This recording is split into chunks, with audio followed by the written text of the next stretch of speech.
दधाना करपद्माभ्याम अक्षमालाक मंडलू। देवी प्रसीदतु मयि ब्रह्मचारिण्यनुत्तमा। माँ दुर्गा की नव शक्तियों का दूसरा स्वरूप ब्रह्मचारिणी का है।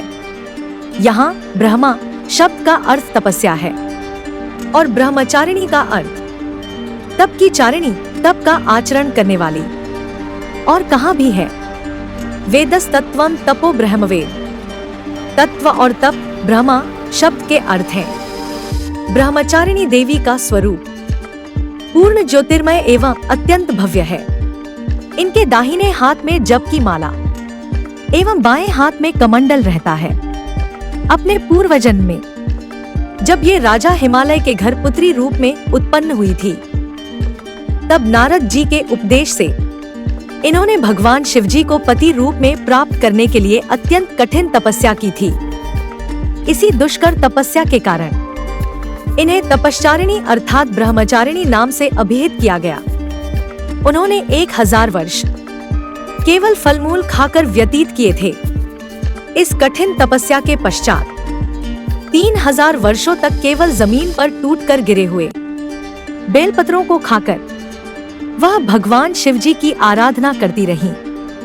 इसके बाद उन्होंने सूखे बेलपत्रों को भी खाना छोड़ दिया और कई हजार वर्षों तक वह निर्जल और निराहार तपस्या करती रहीं। बेलपत्रों को भी खाना छोड़ देने के कारण उनका एक नाम अपर्णा भी पड़ गया। कई हजार वर्षों की कठिन तपस्या के कारण ब्रह्मचारिणी देवी का पूर्वजन्म का शरीर एकदम क्षीण हो उठा। वह अत्यंत ही कृशकाय हो गई थी। उनकी यह दशा देखकर उनकी माता मीना अत्यंत दुखित हो गई थी। उन्होंने उन्हें उस कठिन तपस्या से विरत करने के लिए उमा नाम की आवाज दी थी। तब से देवी ब्रह्मचारिणी का पूर्वजन्म का एक नाम उमा भी पड़ गया था। उनकी इस तपस्या से तीनों लोकों में हाहाकार मच गया।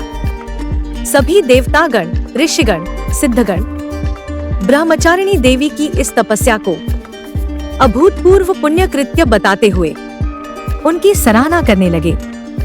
और अंत में पितामह ब्रह्मा जी ने आकाशवाणी के द्वारा उन्हें संबोधित करते हुए प्रसन्न स्वरों में कहा कि हे देवी, अभी तक किसी ने ऐसी कठोर तपस्या नहीं की थी और इस अलौकिक तपस्या की मनोकामना परिपूर्ण होगी। भगवान चंद्रमौली शिवजी तुम्हें पति रूप में प्राप्त होंगे। माँ दुर्गा जी का यह दूसरा स्वरूप भक्तों और सिद्धों को अनंत फल देने वाला है।